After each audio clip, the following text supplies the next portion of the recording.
seated.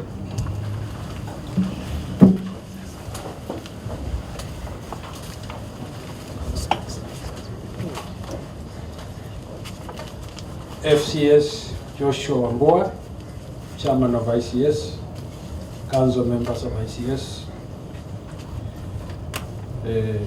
Jeremiah Karanja, the FCS Jeremiah Karanja, CEO of ICS, other CEOs present, board chairpersons and board members, chief executive officers, members, distinguished guests, ladies and gentlemen, good morning. Good morning. Good morning again. Good morning. Yeah, I'm in here stepping for Mr. Felix Koske, the Chief of Staff and Head of Public Service. I deputize him. He's been caught by pressing issues, but I'm here to make that representation.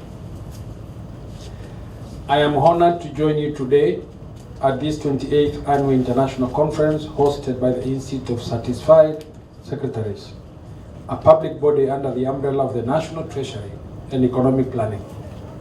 I'm gratified by your mission statement to champion good governance across both the public and private sectors, which resonates well with our core value as an administration.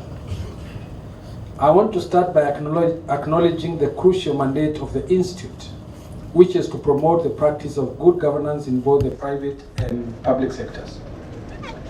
I commend the Institute for its steadfast commitment to this mandate as demonstrated through various impactful initiatives, including the Champions of Governance Awards and some volatility.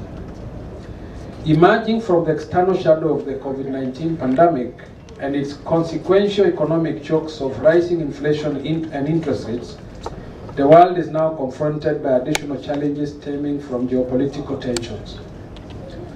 These tensions have led to significant disruptions to international supply chains and security dynamics. From the Ukraine-Russia conflict to the complexities of the Israeli-Gaza-Iran situation, the global stage is in turmoil. Within our African region, we are confronted with the familiar narrative of persistent conflicts and structural imbalances in macroeconomic indicators. Across sub-Saharan Africa, the region grapples with a myriad of challenges ranging from escalating interest rates and inflation to mounting public debt and widespread unemployment. Coming home, Kenya on our part is facing challenges across different sectors. We are dealing with a ballooning public wage bill, high unemployment, mounting public debt, and ongoing issues such as the doctor strike. These problems should prompt us to pause and reflect. We need to ask ourselves, do we continue addressing these issues using the same methods as before, which at best have only provided temporary solutions? Or, since we find ourselves in the same predicament repeatedly, look for a fundamental shift in how we do things? If we have to confront them and solve them, isn't it time to opt for difficult decisions that may initially inflict pain, but are imperative for securing the prosperity of our country? You are the professionals, and you need to advise us accordingly. I draw a parallel to seeking medical treatment when one is unwell. At times, the doctor administers the medicine through an injection, causing initial discomfort. But as the medicine courses through your veins, you begin to experience relief and healing. In some ways, Kenya is unwell. We must confront Kenyans with the truth, but equally with the hope that while there will be initial discomfort, the path we choose will lead us to a brighter, healthier future. With patience and perseverance, the benefits will become evident. Ladies and gentlemen, His Excellency the President is committed to transforming Kenya into a middle-income industrialized nation through the bottom-up transformation agenda, better. Guided by this plan, the administration has undertaken deliberate strategic measures aimed at stabilizing and revitalizing our economy. These measures include prudent fiscal management, targeted reforms and investments in key sectors such as manufacturing, agriculture, health, education, housing, and settlement, and more importantly, the promotion of a conducive business environment to spur innovation and entrepreneurship. We have also enhanced the digitization of government services to cover 10,000 services accessible to anyone with a smartphone.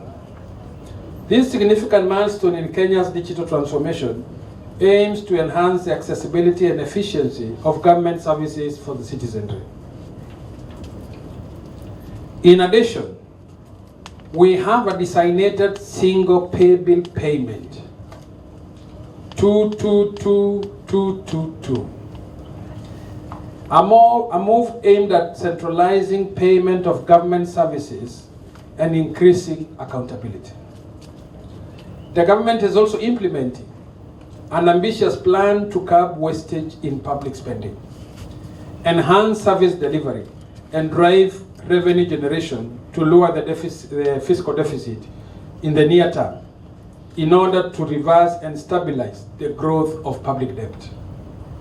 In this context, for the fiscal year 2024-2025, the budget for the fiscal year 2024-2025 has been rationalized to support only the government's priority initiatives under the better through a growth fiscal consolidation plan, which will be supported by increased revenue mobilization and the rationalization of non-priority expenditure. Further, we have resolved to enhance the overall performance management framework and to leverage its tremendous potential by incorporating the actualization of better in the government performance contracting and delivery mechanism in order to achieve the highest level of efficiency and effectiveness in the delivery of public services, ensure accountability in the utilization of public resources, improve the mechanisms of service delivery, realign public agencies with their core mandates, and accelerate the completion of programs and projects. The implementation of these measures, which serves as the foundation towards the realization of our national development aspirations as captured under Better and Vision 2030, are at risk due to massive corruption and the waste, misuse, and misdirection of public resources. Recognizing this threat, His Excellency the President therefore issued a proclamation on the fight against corruption, stating categorically that he will not tolerate corruption in the public service. Corruption erodes the benefits of effective governance. Fighting corruption and promoting good governance can only be successful if approached through a collective effort that demands the active participation and commitment of all stakeholders, including certified secretaries. Central to the discussion at this conference, we must make a fundamental commitment to transparency and accountability. These principles are the bedrock of good governance, essential for building trust, instilling confidence, and ensuring effective stewardship of public resources. It is only through adherence to these principles that we can effectively stop corruption and promote a culture of integrity within our governance framework. All of here today play a crucial role in promoting good governance and fighting corruption within our institutions. Through your meticulous record keeping, steadfast adherence to regulation and commitment to the highest ethical standards, you contribute to the integrity and efficiency of government services. Help us. You are our guardians of governance. In these challenging times, the risk of corruption and misconduct looms large. Someone is looking for money for various essential needs, fees, rent, hospital bills, food, fare, etc. wanatafuta kitu kidogo to keep going, and they blame the misconduct on Ushumi Mbaya.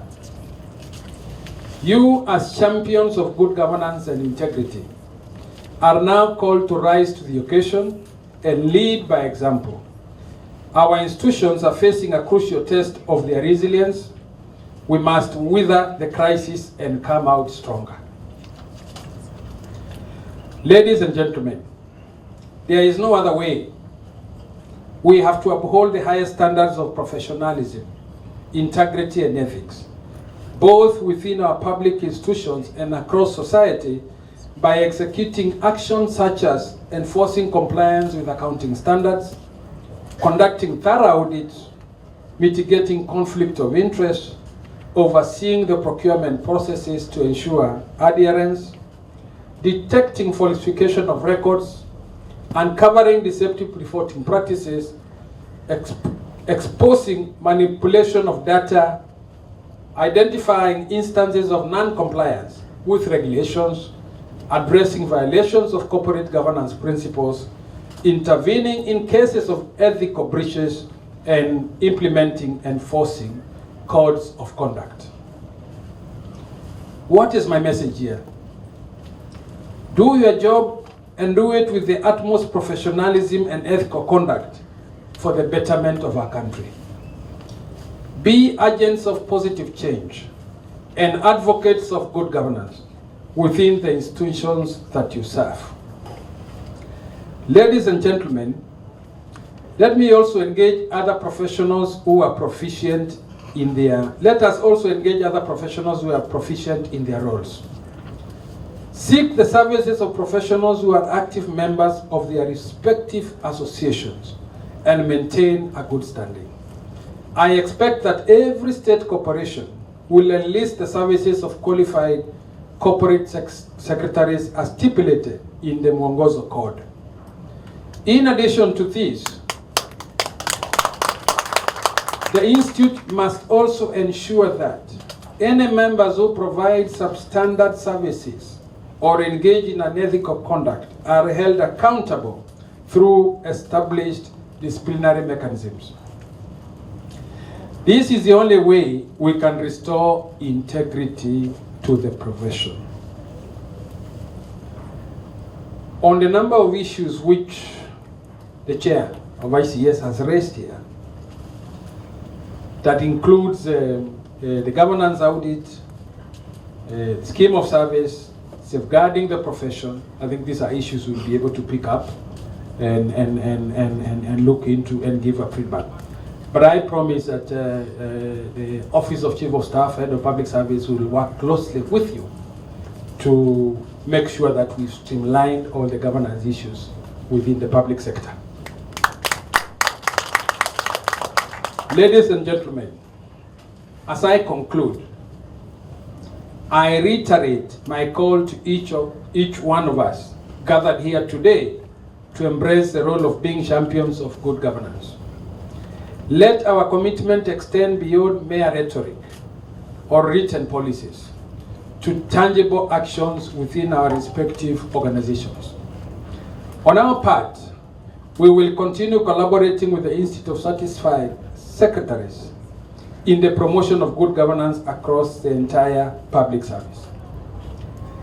Let us seize the opportunities that await us and forge a common future defined by transparency, accountability, and integrity. This indeed will fortify our resilience, echoing the essence of the conference theme. I now officially declare the 28th ICS Annual Conference opened. I thank you for listening to me.